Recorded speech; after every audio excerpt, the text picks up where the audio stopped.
The snow fell thick and heavy that December evening, blanketing the small mountain town of Cedar Falls in pristine white silence. Each flake drifted down like a whispered prayer, settling on rooftops and bare branches with gentle determination.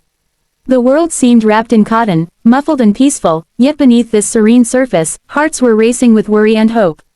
Margaret Whitmore adjusted her black wool coat as she stepped out of her silver sedan, her breath forming small clouds in the frigid air. At 62, she had weathered many storms, both literal and metaphorical, but tonight felt different. Tonight carried the weight of unspoken regrets and the fragile possibility of redemption. She had built her empire from nothing, transforming a small family bakery into Whitmore Industries, a nationwide food distribution company. Success had come at a price she was only now beginning to understand. The boardroom had been her sanctuary, quarterly reports her prayers, and profit margins her gospel.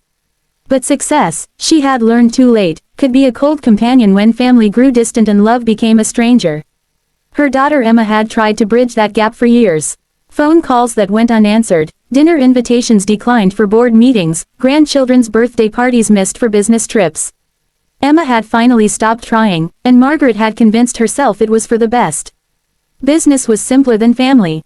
Numbers didn't judge, contracts didn't require emotional investment. But children do. And tonight, Margaret's granddaughter Sophie was fighting for her life. The call had come 3 hours earlier while Margaret sat in her corner office, reviewing acquisition proposals. Emma's voice had been barely controlled, trembling with exhaustion and fear. Sophie had collapsed at school, her small body racked with fever and pain. The local hospital was overwhelmed, understaffed, and ill-equipped for pediatric emergencies. They needed to get Sophie to Children's Hospital in the city, but the storm had made the roads treacherous. Margaret had acted without thinking, dispatching her personal helicopter and calling in favors from medical contacts. But as she drove through the winding mountain roads toward the rendezvous point, doubt crept in like the evening cold. What right did she have to appear now, after years of absence? What comfort could she offer when she had chosen profit over presence for so long? The ambulance sat waiting in the small parking lot of Miller's General Store, its red and blue lights painting the falling snow in urgent colors. Through the swirling white curtain, Margaret could see figures moving with purpose. Her heart clenched as she recognized Emma's silhouette, even wrapped in a heavy coat, pacing anxiously beside the vehicle. But it was the man who caught her attention and held it. He stood slightly apart from the others, and in his arms, he cradled a small bundle wrapped in a pink winter coat. Even from a distance, Margaret could see the tenderness in his posture, the protective curve of his shoulders as he shielded the child from the wind. This had to be David Chen, the delivery driver Emma had mentioned in their brief conversations over the years. Margaret approached slowly, her expensive heels crunching softly in the snow. Emma looked up, surprise and wariness warring in her tired eyes. "Mom, what are you doing here?" "I came as soon as I heard," Margaret said simply, her voice softer than she intended. "How is she?" Emma's composure cracked slightly. "The fever won't break. She keeps drifting in and out of consciousness. The doctors here said we need to get her to specialists, but with the storm." Margaret's gaze shifted to David, who had been watching their exchange. Quietly, Sophie lay still in his arms, her small face pale against the bright pink of her coat. Her breathing was shallow but steady, and David's own breathing seemed to match hers, as if he could somehow share his strength with her. "You must be David," Margaret said, extending her gloved hand. "I'm Margaret, Emma's mother." David shifted Sophie carefully to one arm and shook her hand. His grip was firm but gentle, the hands of someone who understood the value of treating precious things with care. "She's been so brave," he said, looking down at Sophie with unmistakable love. Even when the fever was highest, she was trying to tell jokes to make Emma smile. Margaret felt something shift inside her chest, a warmth that had nothing to do with her winter coat. This man, this stranger who delivered packages for a living, spoke about her granddaughter with more tenderness than she had heard in her own voice in years. "How long have you been here?" she asked. "David found her at school when she collapsed," Emma explained, her voice thick with gratitude. "He's been with us through everything. He even rode in the ambulance, holding her hand when I couldn't because of the equipment." Margaret studied David's face, seeing past the worried exterior to something deeper. Here was a man who understood what she had forgotten, that love wasn't about grand gestures or financial security. Love was about showing up. Love was about holding a frightened child until help arrived.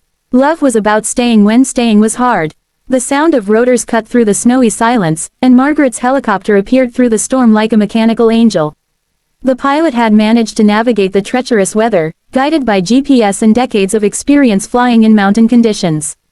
As the medical team prepared to transfer Sophie to the aircraft, David hesitated.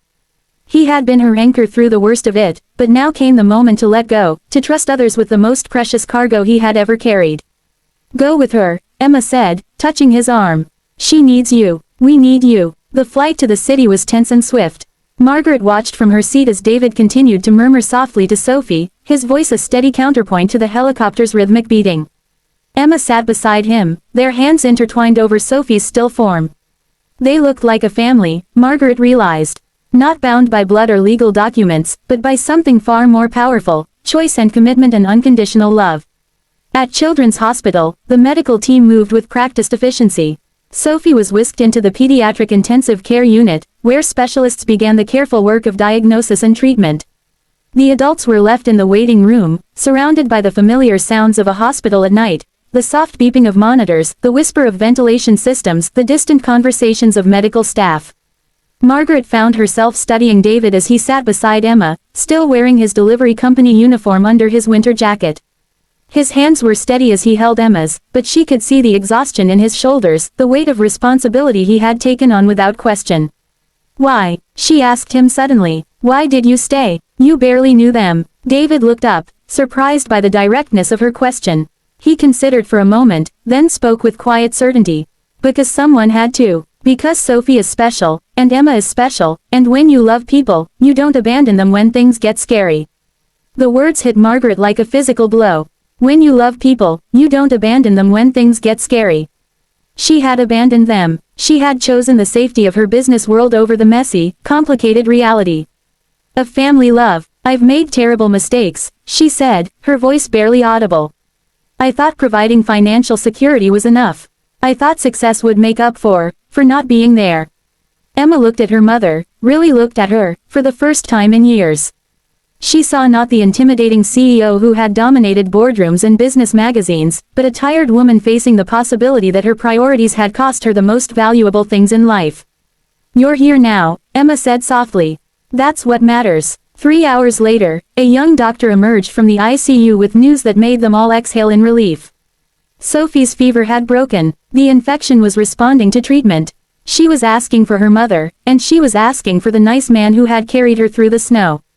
When they were finally allowed to see her, Sophie looked impossibly small in the hospital bed, but her eyes were bright and alert. She smiled when she saw David, reaching out her small hand to him. "You stayed," she whispered. "I told you I would," he replied, taking her hand gently. Margaret watched this exchange from the foot of the bed, seeing her granddaughter clearly for perhaps the first time.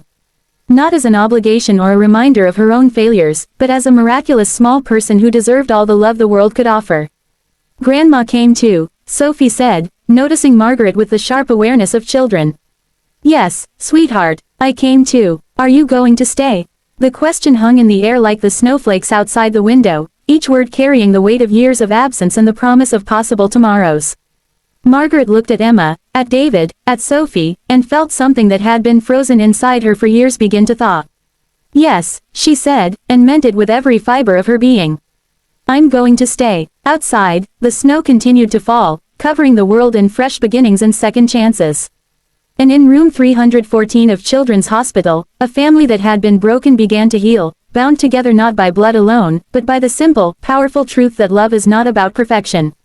Love is about presence. Love is about staying, especially when staying is hard.